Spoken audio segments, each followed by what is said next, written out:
Hello மக்களே!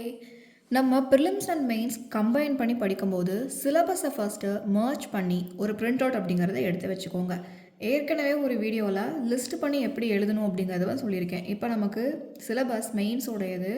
இது unit 2 social issues in India and Tamil Nadu 100 மார்க்ஸ்க்கு கேட்கக்கூடிய நம்ம யூனிட்டை எடுத்திருக்கோம். நம்ம குரூப் 1ல பேப்பர் 2ல் கவர் ஆகிற ஜிஎஸ் உடைய யூனிட் 2 சிலபஸ் நமக்கு இங்கே இருக்குது. ஸோ 1லேருந்து லாஸ்ட்டு 8 வரைக்கும் அப்படிங்கிறது நான் ஸ்ப்ளிட்டப் பண்ணி எடுத்து எழுதியிருக்கேன். நமக்கு சிலபஸ்க்குள்ளே இப்படி 1, 2, 3 போட்டு கொடுக்கல. மொத்தமாக பேராகிராஃபாக கொடுத்துருப்பாங்க. நான் இப்படி ஸ்ப்ளிட்டப் பண்ணி எடுத்திருக்கேன். இது ஏன் இப்படி பண்ணியிருக்கேன் அப்படின்னு பார்த்தீங்கன்னா, நமக்கு இந்த இடத்துல ப்ரிலிம்ஸ் உடையது நமக்கு ப்ரிலிம்ஸில் கவர் ஆகிற unit 5 development administration in Tamil Nadu. Unit 5ல் எக்கனாமி இருக்கும். எக்கனாமியோட இந்த டெவலப்மெண்ட் அட்மினிஸ்ட்ரேஷன் அப்படிங்கிறதும் கொடுத்துருப்பாங்க. ஸோ ப்ரிலிம்ஸோடைய சிலபஸ் ஒரு சைடு நான் எடுத்துக்கிட்டேன். அதே மாதிரி மெயின்ஸோடைய சிலபஸ் அதர் சைடு நான் எடுத்துக்கிட்டேன். ஸோ நான் படிக்கும்போது என்ன பண்ணிடுறேன், ப்ரிலிம்ஸில் இருக்க டாபிக்ஸ் எல்லாம் நான் வேர் டு ஸ்டடி பார்த்து படித்து முடிச்சிட்டேன் அப்படின்னா மெயின்ஸில் கவர் ஆகிறது எதெல்லாம் அப்படிங்கிறத எடுத்து ரெஃபர் பண்ணுறதுக்கு ஈஸியாக இருக்கும். அப்படிங்கிறதுனால ப்ரிலிம்ஸும் மெயின்ஸும் கம்பைன் பண்ணி எடுத்து வச்சுருக்கேன்.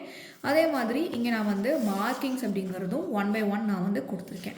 ஸோ அதே மாதிரி எக்கனாமியோடது காமிக்கிறேன் பாருங்கள். எக்கனாமியோடதும் நான் என்ன பண்ணிட்டேன், இந்த மாதிரி 1 by 1 நான் எடுத்துக்கிட்டேன். எடுத்ததை வச்சு எங்கெங்கே படிக்கணும் அப்படிங்கிறதையும் அங்கங்கே நான் புல்லட்டின் போட்டு எழுதிட்டேன் அப்படின்னா ஈஸியாக இருக்கும்னு பார்த்தேன். பட் என்ன ஆயிடுச்சுன்னு பார்த்தீங்கன்னா, இங்கே இடம் இல்லை. நான் பிரித்து எழுதும் போதே இப்படி ஒரு பேஜுக்கு சிலபஸ் கவர் ஆயிடுச்சு. நமக்கு ரொம்ப கம்மியாக கொடுத்துருப்பாங்க.